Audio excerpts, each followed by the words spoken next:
YSR Congress party ప్రస్తుత పరిణామాలు ఆసక్తికరంగా మారాయి. ముఖ్యంగా మాజీ మంత్రి విడుదల రజనీ చుట్టూ నెలకొన్న వివాదాలు, వాటిపై పార్టీలోని మహిళా నాయకురాల స్పందన, పార్టీలో అంతర్గత విభేదాలు రాజుకుంటున్నాయని చర్చకు దారితీస్తున్నాయి.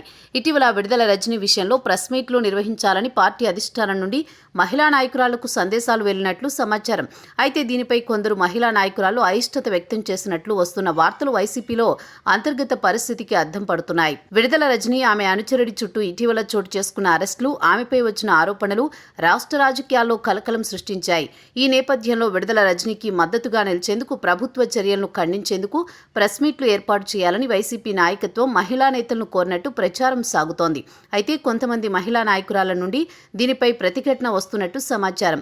పార్టీ వర్గాల నుండి వస్తున్న సమాచారం ప్రకారం ప్రెస్ మీట్లు పెట్టడానికి మహిళా నాయకురాళ్లు పలు కారణాలు చూపుతున్నారని గుసగుసలు వినిపిస్తున్నాయి.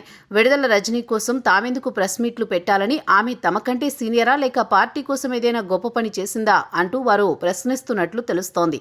పార్టీ వైఫల్యాలు లేదా ఇతర కీలక అంశాలపై ప్రెస్ మీట్లు పెట్టడం సమంజసమని, పోలీసులపై నిందలు వేయడం, అనుచరులపై కేసులు పెడితే బెయిల్ తీసుకోవచ్చని వాదించడం వంటి చౌకబారు పనులు, చెత్త సబ్జెక్టులపై ఎందుకు స్పందించాలి వారు అంటున్నట్లు సమాచారం. అంతేకాకుండా విడుదల రజనీని మరిదిని ఆధారాలు దొరకబట్టే అరెస్ట్ చేశారని, ఇలాంటి విషయాల్లో జోక్యం చేసుకోవడం పార్టీ పరువు తీయడమే అని కొందరు వాదిస్తున్నట్లు తెలుస్తోంది. రాష్ట్రంలో కుట్టు మిషన్ల కుంభకోణం వంటి ప్రజా సమస్యలపై తాము స్పందించామని, అటువంటి ఇష్యూ ఆధారిత అంశాలపైనే ముందుంటామని మహిళా నాయకురాలు పేర్కొంటున్నట్టు సమాచారం.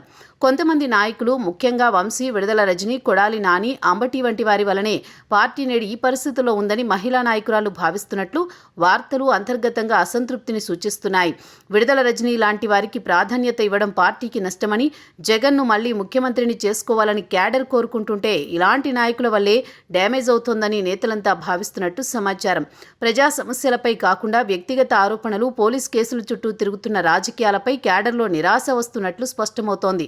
ఇలాంటి పరిస్థితులు పార్టీ ఐక్యతను బలహీనపరచడమే కాకుండా ప్రతిపక్షాలపై విమర్శలు చేయడానికి ఆస్కారం కల్పిస్తున్నాయి. వైసీపీ అధిష్టానం ఈ అంతర్గత కలహాలను గుర్తించి క్యాడర్ మనోభావాలను ఎంతవరకు త్వరగా గుర్తించి పరిష్కరిస్తుందనే దానిపైన పార్టీ భవిష్యత్ ఆధారపడి ఉంటుంది. లేని పక్షంలో ఈ అంతర్గత విభేదాలు పార్టీకి మరిన్ని సవాళ్లు సృష్టించే అవకాశం ఉంది.